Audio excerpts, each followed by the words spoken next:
if we tried to make two champions that had more to do with each other than any other champions we've ever made before. The way that we make champions, we're always questioning ourselves, is this something that players are going to fall in love with? DNA is the designer, the narrative, and the artist. These three, the DNA, will follow a champion all the way from start to end so that we can make sure each of those sides are married to each other. We've had concept artists go to coffee and come back and show us something scribbled on a napkin, and that becomes a character. The artist, the concept artist, will start drawing. When we get to start developing a champion, and I'm just sketching and it's open and it's figuring out, what the thing could be. As the kid in me that grew up drawing, that's super fun. Exploring colors at this point? The writers will start researching. Various mythologies, characters, stories, tropes. My character suddenly becoming angry that someone killed them, not angry that they died. Someone killed them. The designers will start looking at gameplay mechanics. Who are the characters and what are their abilities? Do you run fast? Do you jump high? Are you very tough to kill? Does this work? Does this not work? Why does it work? Why doesn't it work? You have to be on. You have to be on the floor. You have to be talking to people. You have to be communicating vision. In a screenplay or a comic, there's a plot that I can sort of use to show you who this person is. You don't actually have that choice in League of Legends. There's not a story, there's not an ending, there's not a end of the episode. There's just this personality. It's like light noxes. I do think that there's a common perception that the way we create champions is that someone comes up with a really cool idea and shows it off to everyone else, and everyone's like, yeah, that's a great idea. We're gonna make exactly that. And then we go and we make it, and then we're done and we ship it. But in reality, making champions is an incredibly collaborative process. Sniper and spotter, acrobat and springboard maker, wires and electricity, light and dark. Love conquers all.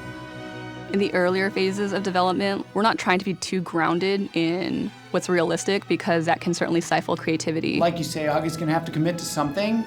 You definitely need to have a thick skin. We hear you guys, we'll start over.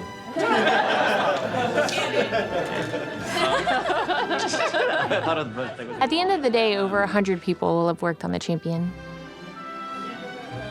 I worked on Bard, Echo, Kindred, Aurelion Soul, Ivern.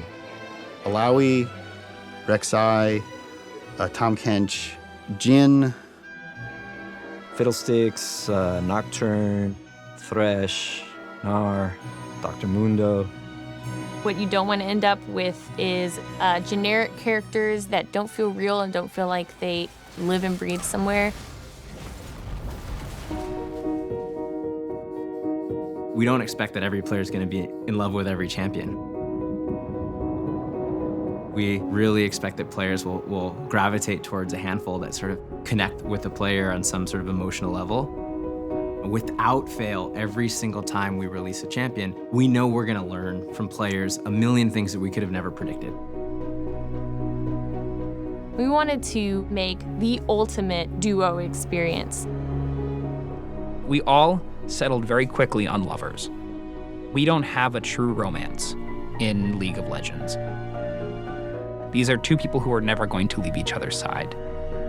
What is love? I mean, what does love look like for a race that we don't even know exists yet? Love is curiosity. Love is unconditional. Love evolves. Of love. Trying to put a stake in the ground and be like, what do they say about love? Is, I think, fundamentally dangerous because you begin to drift towards having them be all about a statement about love. I am like, how do they fight together? Why is that cool? And how does love add some interesting and some spice to it? That's it, right? He's the center of the show, he's the star of the show. A tall, lean, athletic, beautiful specimen of a guy. He's very, very fast. It's like a high adrenaline play style, which is pretty unique to supports. And he's a little on the edge of dangerous. She's much more mysterious, much more reserved, much more coy. She is much more inconspicuous, camouflaged, but much deadlier. He will mesmerize you, and she's the one that will kill you. A petite, Raven-esque blade dancer. So we started exploring birds and wings. His main feature is this big plume of peacock feathers that he's going to use to cast spells. That's going to be a nice flows, also with the ears. Right here, I came in this morning, just had this idea that we should do like a really nice flourish for his Q. So his Q is like a skill shot.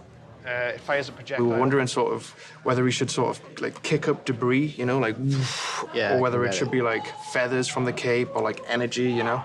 That's cool, man. I love seeing ideation like this. All these different possibilities of where things can go, then that leads to another idea, then that leads to another idea, and it's just like this awesome sort of massive ideas from everyone on the team. We test the gameplay of new champions twice every day. For a successful champion in League of Legends, you have to have a killer gameplay. You have to understand why the audience will like the things they like. The damage coming out of the Xayah ult, though, was... I think it was a mix of both the visuals soft and the damage was a little soft. Yeah, definitely. And so I didn't find myself playing around the damage very much. Yeah, me neither. I think the only time damage came into the effect for me was... We're not making a character for immediate splash, we're making a character forever. And the final judge is our players. So we bring in League of Legends players from outside to test out the champions while they're in development and get their feedback. I would like to see a little bit more range on this Q. Q. Kind of squishy, but they do decent damage. Had a difficult time distinguishing between the two. That's actually a really good point. Yeah. I think I mentioned it. And we actually bring in professional players too to see what they think. Wait, you know you were moving during that? We can hear you. Okay, great. I'm going rogue! There's a surprise. I'm going rogue! There's a surprise. I love you! I know. I love you! I know. I love you. Я говорил! Rakan, не будем глумиться. Oha, Cantarania! Korkma, yakışıklılara bir şey olmaz. Un'altra vittoria per i Vastaya. Ujej, pram gondos. ¿Qué te parece si vamos a comer comida de humanos después de esto? To kocham Rakana ponad życie. 马上回来！谁知道行不行呢？ 그럼 본능에 충실할까? 아 정말 할 거야? 몸 조심해. I would describe the style of League of Legends as wonderfully eclectic, almost to the point of disaster. We have pirates, we have wraiths, we have ents, we have assassins, we have like everything you could ever want, little punk geniuses who make time travel devices. We tend to really draw from our own personal lives and our own personal experiences.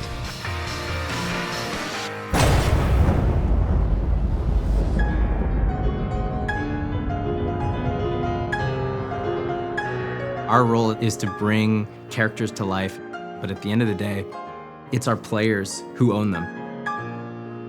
There's nothing like when the character goes live. To me, at least, it's a distinct feeling when they're no longer yours. It stops being like in your head, in your space, and the players just take them. They imbue them with more personality than you would imagine, and they do different things with them, and they kind of take on their own life.